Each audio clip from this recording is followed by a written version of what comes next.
हमारे साथ इस वक्त मशहूर गायक कैलाश खेर साहब मौजूद हैं फोन लाइन पर।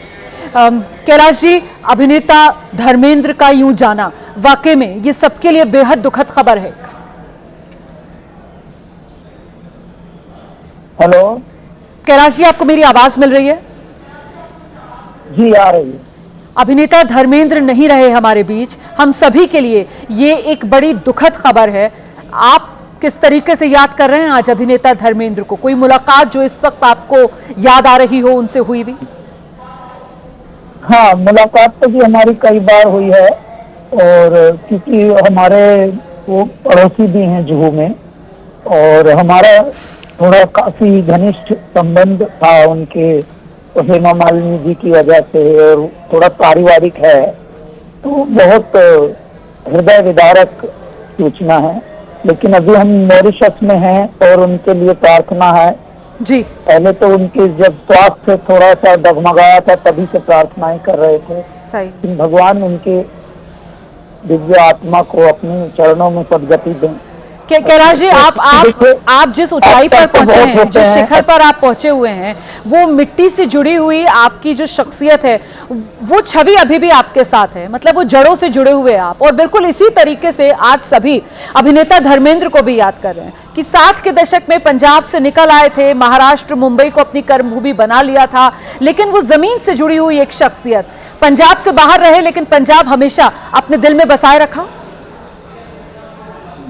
तो पंजाब ही नहीं, सिर्फ उन्होंने पूरा भारत हृदय में बसाया और पूरे भारत को इस तरह से प्रतिबिंबित किया अपने कार्यों से, और न केवल एक्टिंग के माध्यम से बल्कि इंसानियत के माध्यम से बहुत सारे लोगों का जितना भी हो सकता है उनको एम्पावर करना, बहुत सारे लोगों की समस्याओं को निदान करना। तो वो जो एक गांव की सोच होती है, भारत कैसा होना चाहिए, भारत की सभ्यता कैसी होनी चाहिए, संस्कृति कैसी होनी चाहिए, जब एक कोई सफल हो जाए तो किसी दूसरे को सफल करने के लिए किसी का हाथ थामना, ये सब धर्मेंद्र जी की बहुत अच्छी विशेषताएं हैं। और इंसान अच्छा होना, एक्टर तो बतेरे अच्छे हो जाते हैं, लेकिन इंसान अच्छा होना बहुत बड़ी उपलब्धि होती है, और धर्मेंद्र जी उसी का एक बहुत बड़ा उदाहरण है। आप बिल्कुल सही कह रहे हैं। आप उनसे एक अलग पीढ़ी के कलाकार हैं, तो जो नई पीढ़ी के आप जैसे कलाकार रहे, उनके लिए कैसे धर्मेंद्र हमेशा एक प्रेरणा स्रोत के तौर पर साबित हुए? अगर इससे जुड़ी कोई याद आपकी धर्मेंद्र जी से हो, वो आप साझा करना चाहें तो। हौसला बढ़ाते थे, हमेशा मिलते थे तो तारीफें करते थे आपकी गायकी की। हाँ, हमको बहुत लाड़ करते थे और हमारे गानों को बहुत अप्रिशिएट करते थे, और बोलते भी थे कि मैं अपने लड़के को बोलता हूँ कि कैलाश खेर के गाने लगा, तो वो सुन के बड़ा प्यारा लगता था। तो कौन सा गाना उनको सबसे अच्छा लगता था?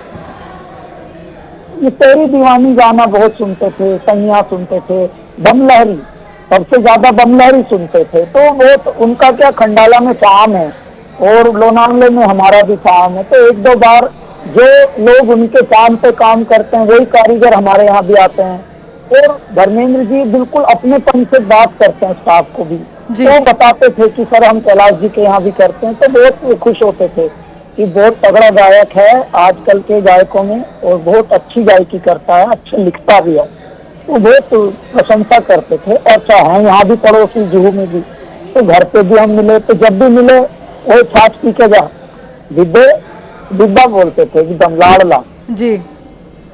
बिल्कुल बहुत प्यारे हैं, और प्रभु अपने श्री चरणों में उनको जगह दे।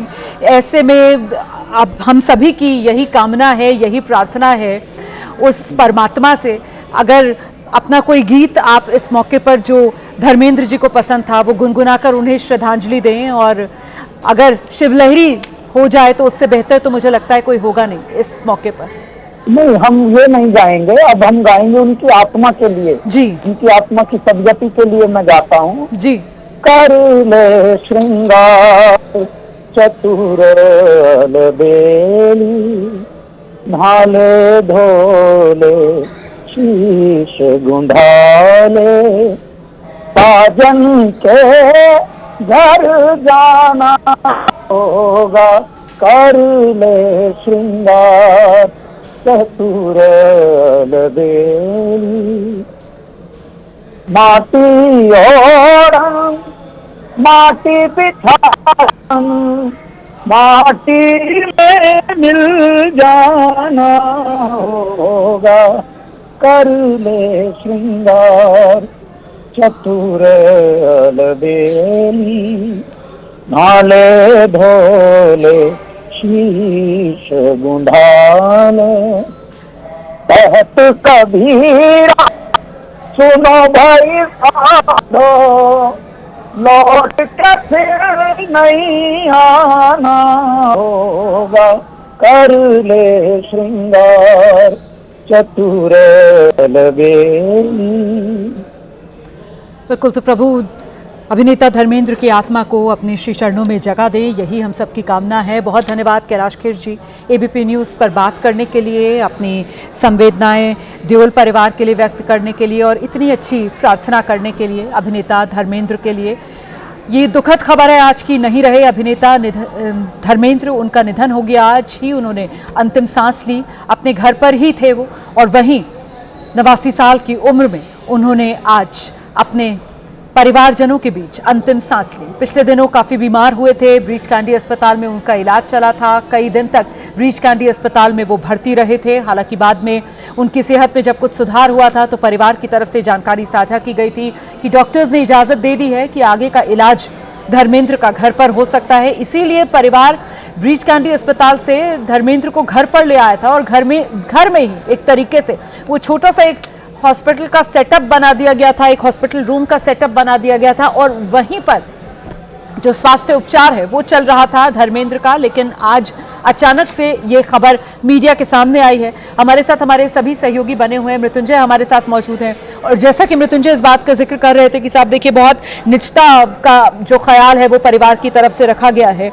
लेकिन यहाँ मुझे लगता है मृत्युंजय इस बात का भी जिक्र करना चाहिए कि बुलावा तो खुशी के मौके का होता है मृत्युंजय, गम तो सबका साझा होता है और गम की खबर के लिए तो बस एक इत्तला काफ़ी होती है।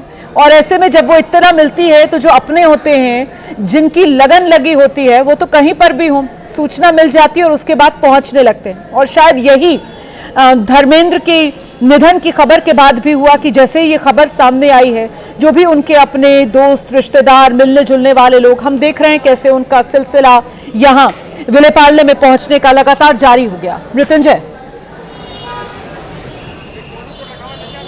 बिल्कुल सही शब्दों में रुमाना आपने ये बात कही कि एक इत्तला तो होनी बनती थी। क्यों? क्योंकि जरा इस तस्वीर को देखिए, लोग एक अंतिम दर्शन तो करना ही चाहते थे। लोग चाहते थे कि धर्मेंद्र जी को हम एक बार देख सकें, जिनकी खूबसूरती के चर्चे हमने दशकों से सुने, वो ऐसे धर्मेंद्र जी को जो भी किनारा मिल जाए, कोना मिल जाए, छज्जा मिल जाए, मशीन मिल जाए, क्रेन मिल जाए, हम अपने कैमरे में उनकी एक यादगार तस्वीर तो निकाल ही लें, सड़क के किनारे खड़े रहकर एक उनका अंतिम दर्शन तो कर ही लें। और इसलिए देखिए इतने कम समय में भी आप देखें तो पवन हंस का ये जो क्षेत्र है, इस समय यहाँ पर मेट्रो कंस्ट्रक्शन का काम चल रहा है, सड़क पर जगह कम है, लेकिन बावजूद इसके यहाँ पर हज़ारों लोग हैं और पुलिस को काफ़ी मशक्क़त करनी पड़ रही है रूट क्लियर कराने के लिए। यानी एक अभिनेता भी कोई आ रहा है तो उसकी गाड़ी को आगे बढ़ाने के लिए काफ़ी मशक्क़त करनी पड़ रही है। अब सोचिए अगर ये सूचना पहले से दी गई होती तो विश्वास मानिए रोमाना, ये पूरा जुहू विले पार्ले का इलाका इंसानों से भर गया होता जो सिर्फ और सिर्फ धर्मेंद्र जी के अंतिम दर्शन करना चाहता था। खैर, ये परिवार ने जो भी तय किया उसका हम सम्मान करते हैं। एक महत्वपूर्ण बात बताऊंगा रोमाना, आज की जो जनरेशन है वो टैलेंट हंट और तमाम जो प्रतियोगिताएं होती हैं, एक कंपटीशन होते हैं, रियलिटी शो होते हैं। भारत, अगर मैं कहूं कि भारत देश के जब आज़ादी के बाद 4-5 साल बाद ये धर्मेंद्र जी पहले ऐसे कलाकार हैं जिनका चयन ऐसे ही कंपटीशन में हुआ था।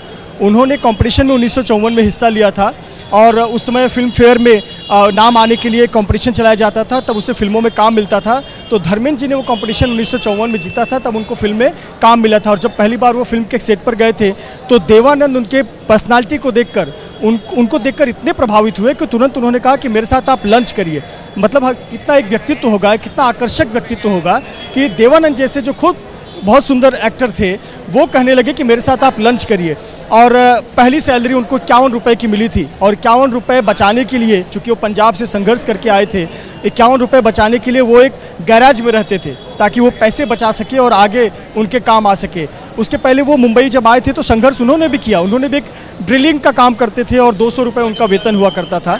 तो संघर्ष तो किया, लेकिन एक डेस्टिनी होती है और जिस व्यक्ति ने बचपन में ही तय कर लिया है कि मुझे ये बनना है। जब वो 10वीं कक्षा में थे तब उन्होंने एक फ़िल्म देखी थी दिलीप कुमार साहब की शहीद। वो शहीद फिल्म देखने के बाद ही उन्होंने तय कर लिया था कि मैं भी मुंबई जाऊंगा और हीरो बनूंगा। चूँकि दिलीप कुमार उस समय सभी के प्रेरणा स्रोत होते थे, तो धर्मेंद्र जी भी उनसे प्रभावित हुए और 10वीं कक्षा में उन्होंने तय किया था कि मैं मुंबई जाऊंगा और हीरो ही बनूंगा। और यहाँ आए, एक ड्रिलिंग के तौर पर काम किया और 200 रुपये की सैलरी मिलती थी।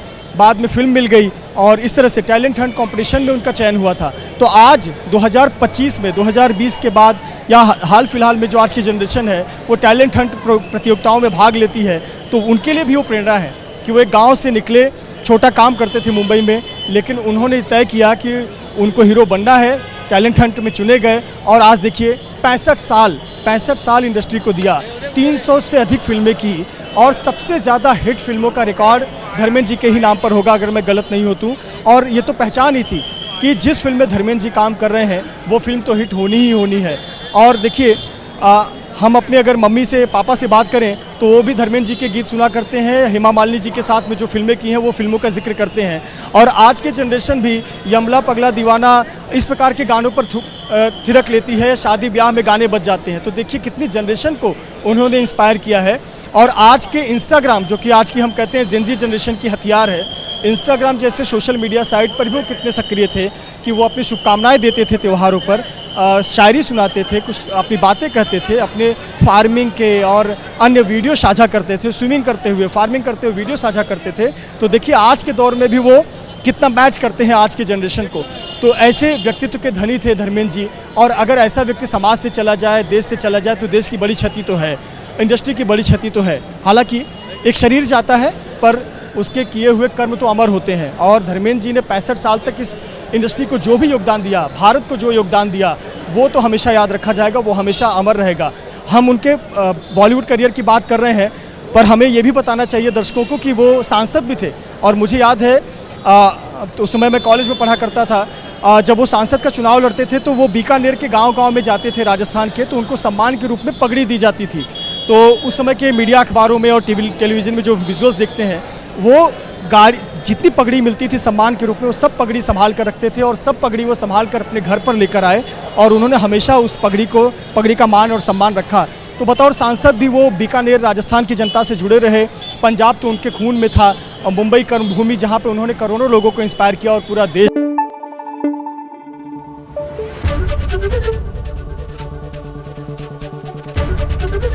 एबीपी न्यूज आपको रखे आगे।